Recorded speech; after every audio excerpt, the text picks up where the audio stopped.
¿Cómo fue la vida de nosotros, los que trabajamos dentro de RPP, a partir del 16 de marzo que nos confinaron obligatoriamente a todos? Nosotros somos una radio con 57 años de vigencia que no se interrumpe, es 24 horas del día ininterrumpidas. La vida de todos cambió radicalmente. ¿Cómo podríamos articular para no dejar de atender lo que pasaba en todo el país y en todo el mundo? Si estábamos, Mabel, acostumbrados al trabajo presencial. Mabel y yo nos mirábamos, el contacto visual, el contacto del lenguaje corporal es mucho más elocuente que cualquier otro.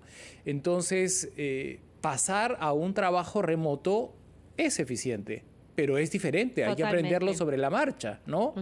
Y aún así, en este momento estamos separados. Aún así estamos separados, sí. Mabel no quiere amistarse conmigo, como se han dado cuenta. Ella quiere estar así a lo lejos, ¿ah? Con la orden del juez, que no me acerque a ella.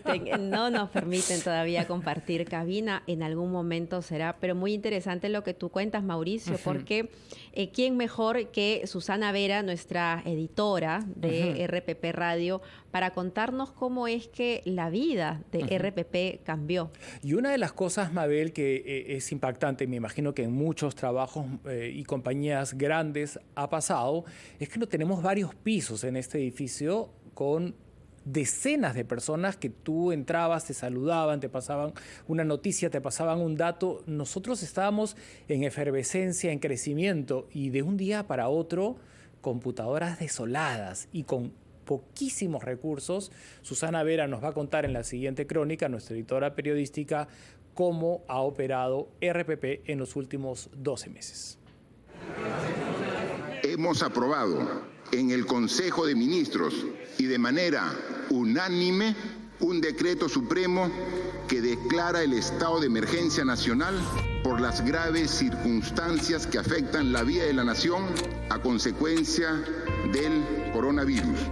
Ha pasado un año desde aquel domingo 15 de marzo, cuando el entonces presidente Martín Vizcarra anunciaba el estado de emergencia nacional que incluía un confinamiento para todos los peruanos. Al siguiente día, lunes 16, cambió la vida de todos, incluyendo la de los periodistas y personal del grupo RPP. La medida era quedarse en casa, salvo pocas excepciones. Ese mismo día modificamos la programación de RPP. En radio y televisión nos unimos en simultáneo, extendimos los horarios de algunos programas y dimos inicio a otros nuevos, entre ellos, todo sobre el coronavirus.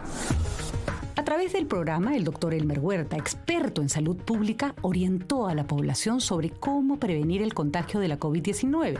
Y aunque era un tema complejo, supo explicar de manera sencilla la evolución del nuevo coronavirus, siempre en base a ciencia y evidencia. Conducir un programa de salud es siempre un asunto de mucha responsabilidad, pero es más importante en tiempos extraordinarios de salud pública como es una pandemia.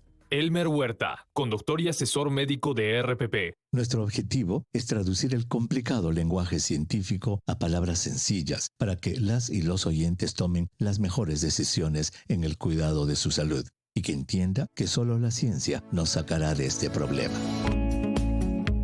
Estos cambios en la programación se producían mientras el equipo de RPP se organizaba para trabajar, la mayoría desde casa. Organizar a los equipos para hacer la radio y la televisión a distancia no fue sencillo, pero nos adaptamos. Susana Vera, editora de RPP Radio. La tecnología que usábamos hace años para salir al aire con el doctor Huerta desde Washington nos ayudó a hacer los cambios casi de inmediato. Un periodista en cabina, el otro desde su casa. Y gracias a algunos equipos y softwares que ya conocíamos, pudimos asegurar una muy buena calidad de sonido. Esta experiencia nos permitió que otros conductores y locutores en Lima y a lo largo y ancho del Perú pudieran realizar el trabajo que antes hacían en cabina, pero en casa. Los periodistas de RPP en Cusco, Chiclayo, Arequipa, Trujillo y el resto del Perú tuvieron que enfrentar sus propias dificultades. Trabajar durante el estado de emergencia fue todo un reto. Noemí Mamani, conductora y corresponsal de RPP Cusco. Adaptarnos a un sistema de trabajo distinto, coordinar utilizando WhatsApp, era prácticamente hablar y escribir al mismo tiempo, o utilizar videollamadas a las que tampoco estábamos acostumbrados. Habían días nublados en los que la conexión a internet caía y solo nos mirábamos los rostros por la pantalla del celular para preguntar qué pasó. En Lima, una parte del equipo de radio y televisión aprendía a lidiar con el teletrabajo, pero otra tuvo que seguir viniendo a la cabina y al switcher. Creo que el primer gran reto fue plegarnos en multiplataforma a la radio desde las 6 de la mañana hasta las 10 de la noche, ampliando nuestra cobertura en vivo. Lea Sassin, editora de RPP TV. Reducir el personal en switcher de 5 personas a solo 2, que cumplían múltiples funciones aprendidas sobre la marcha. Tuvimos que implementar medidas de bioseguridad, trabajar con mascarillas y con distancia social. Mientras la radio y la televisión impulsaban su programación, el equipo digital se reorganizó por completo.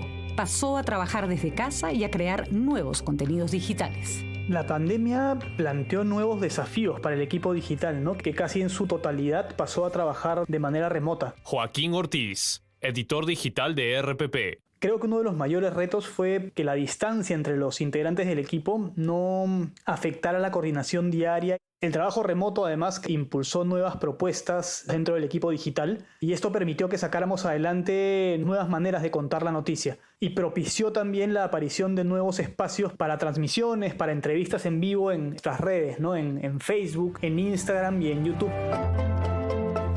Y ante la avalancha de información en temas de salud provocada por el nuevo coronavirus, creamos la sección Vital, que gracias a capacitaciones trabaja los contenidos de salud para las plataformas de RPP. Nuestro reto como periodistas es mantenernos al tanto de lo que sucede en la pandemia con información basada en ciencia y evidencia. Laura Masifuen, productora. Por eso, participar de cursos liderados por especialistas internacionales como epidemiología básica para periodistas, chequeo de datos científicos y las constantes charlas de actualización con el Dr. Elmer Huerta han sido vitales para el desarrollo de nuestro trabajo diario.